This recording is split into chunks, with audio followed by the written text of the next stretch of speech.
Doctor BR Ambedkar గారి పేరు ఎంతమంది వినుంటారు చెప్పండి. ఆయన అనుభవించినంత పేదరికంలో తొకడ ఇంత కూడా మనం అనుభవించలేదని చెప్పడంలో సందేహం లేదు.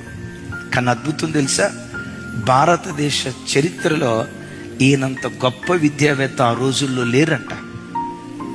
ఈయన గొప్పతనం ఏంటంటే, ఒకనొక సందర్భంలో లండన్లో చదవటానికి వెళ్ళినప్పుడు రోజుకొచ్చి 21 గంటలు చదివేవాడట. తాను జాయిన్ అయిన కోర్సు అందరూ 8 years చదువుతారైతే ఈయన 2.5 years చదివి పూర్తి చేశాడట. ఎట్లా చదివాడంటే రోజుకొచ్చి 21 గంట చదివేవాడట. ఆయన గూర్చి హిస్టరీ ఏం చెప్పిందో తెలుసా? ఆయన లండన్ నుంచి వచ్చేటప్పుడు, అదే బారిస్టర్ చదివాడు కదా, 32 బాక్సులు తీసుకొచ్చాడట. 32 బాక్సులు. ఇంతకీ ఆ బాక్సుల్లో ఏముందని తెరిచి చూస్తే ఆ 32 బాక్సుల నిండా పుస్తకాలేనంట.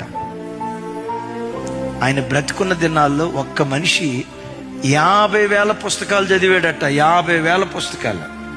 హిస్టరీ ఏం చెప్పిందో తెలుసా? ప్రపంచ దేశాల్లో అతి పెద్ద ప్రైవేట్ లైబ్రరీ ఎవరిదై అంటే the great doctor BR Ambedkar గారిదట.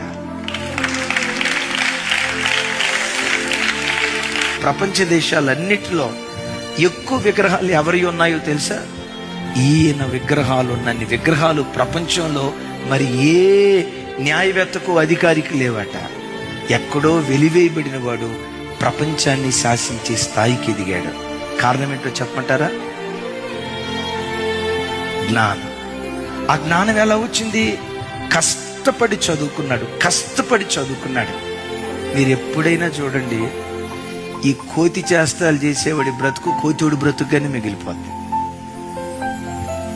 ఎవడు డిగ్నిఫైడ్గా బ్రతుకుతాడో వాడు శాసనాలు సృష్టించేవాడిగా దేవుడు మారుస్తాడు. శ్రమ నీ ఆయుధం అయితే విజయం నీకు బానిసైపోద్ది.